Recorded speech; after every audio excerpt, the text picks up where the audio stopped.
আসসালামু আলাইকুম বন্ধুরা, আমি আজকে আসি মিলো ধান ঝাড়বার লাগিয়া ফ্যানের মধ্যে ফ্যান লাগাইতেছি।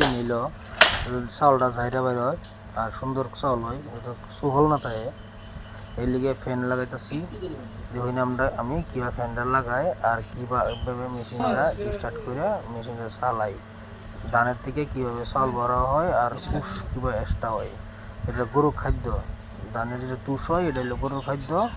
আর চাউল তো মানুষই খায়, ধানের থেকে চাউল আর যাতে সাপ হয়ে বাইরে হয় আর বাড়িতে অত ঝাড়ুর না লাগে, চাউলের লগে যত তুষ না থাকে, তার লাগে আমি ফ্যান লাগাইতেছি। ফ্যান লাগানোর উদ্দেশ্য একটাই যে ফ্যান লাগাই না দিলে আজকাল বাড়ির মহিলা মানুষে ঝাড়তে একটু টান পায়। এই লিগে ফ্যান না লাগালে কাস্টমার কিছু কম কম নাক পায়, এই লিগে ফ্যান লাগাইতেছি। ফ্যান না লাগাইলে অসুবিধা, ফ্যানটা লাগাই দিলে চাউলটা ঝাড়ে আইব, তো কাস্টমারের মনে স্যাটিসফাই হয়, ভালো পায়। কীভাবে লাগাই এটা আপনারা দেখুন। ভালো লাগলে ভিডিওটা একটা লাইক একটা কমেন্ট করবেন, যাতে আমি ভিডিও বানালে উদ্বুদ্ধ হই। ভিডিওটা বেশি বেশি দেখবেন, শেয়ার করবেন। ফ্যান স্টার্ট হচ্ছে, ওখানে আমি বেল্ট লাগাই মেলটা স্টার্ট দিলাম। কীভাবে দিই সারাটা ভিডিও নিয়ে দেখতে হবে।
Aduh, ini juga